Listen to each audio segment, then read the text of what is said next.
2 years ago, the Yankees broke the bank to sign Aroldis Chapman to a 5-year, $86 million contract. The deal set the record for the largest contract ever signed by a relief pitcher, one that still stands today. Remember when the Yankees used to break records in free agency? That deal, of course, represented an uncomfortable piece of arbitrage by Brian Cashman and the Yankees. Cashman acquired Chapman as a distressed asset, with Chapman standing unknown after his involvement in a domestic violence incident in the fall of 2015. After picking up Chapman for pennies on the dollar and rehabilitating his value in the first half of 2016, the Yankees flipped him at the trade deadline to the Cubs for a stellar package headlined by stud prospect Gleyber Torres. The story came full circle when the Yankees ultimately brought back Chapman in free agency. Chapman's 5-year deal also included a full no-trade clause for the first 3 years, as well as an opt-out clause after year 3. Now, after 2 seasons of scintillating, relief performance, Chapman stands 1 year away from being able to hit the free market again. What are the odds Chapman exercises his opt-out, and joins Dellin Betances, Aaron Hicks, and Didi Gregorius among the several Yankees that can leave after 2019? Since signing with New York, Chapman has been close to everything the team expected when they offered him that record-setting contract. Across 2017 and 2018, Chapman maintained a 2.83 ERA, good for 157 ERA. He's fanned over 14 batters per 9 innings, 5th among qualified relievers in that span. A couple of blemishes dot his record over the past couple years. Chapman has dealt with minor injuries, limiting him to 50.1 innings in 2017 and 51.1 innings in 2018 after averaging over 60 innings per season in the 5 years prior.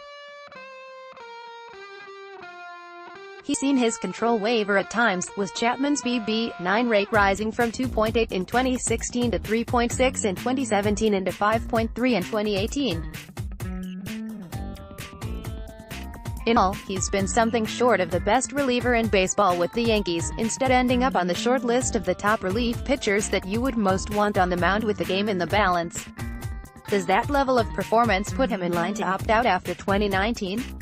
Chapman is due $17.2 million a season for each of the next 3 years.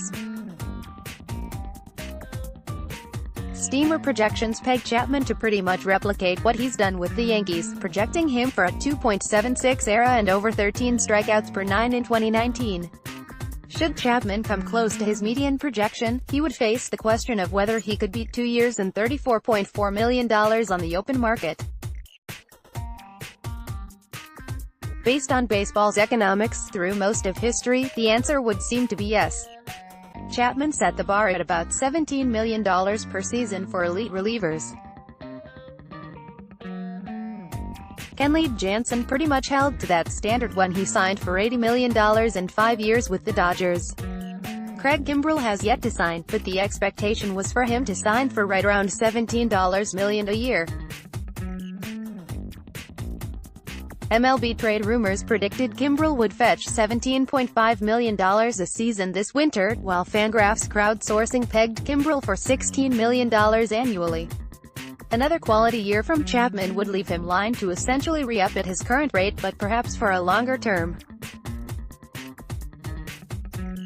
He's still only 30 years old, and while his velocity has dipped a bit, he still is among the very hardest throwers in the game. Under baseball's previous economic structure, if Chapman performed as expected in 2019, he'd be in line to opt out and receive something of a larger guarantee. Complicating matters is the frozen state of baseball's labor market. While Kimbrel was expected to sign at a similar per-year rate as Chapman, he obviously has yet to put pen to paper on a new contract. Neither have mega free agents Manny Machado and Bryce Harper. Baseball's economics are changing, and not for the better in terms of player compensation. So, Chapman probably stands to gain from opting out after next year if he feels the market will treat him the way it would have for most of MLB's history. However, should Kimbrel, along with the other starry free agents still available, continue to find the market unforgiving, Chapman could be given pause.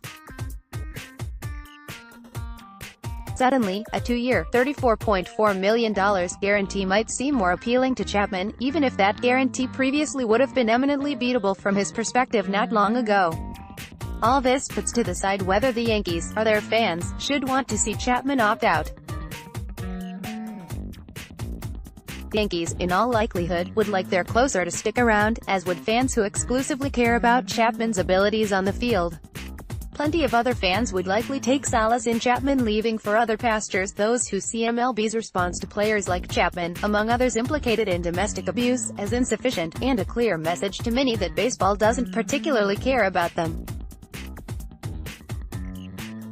For now, all we know is Chapman will pitch one more season in the Bronx. What happens next winter is in his hands.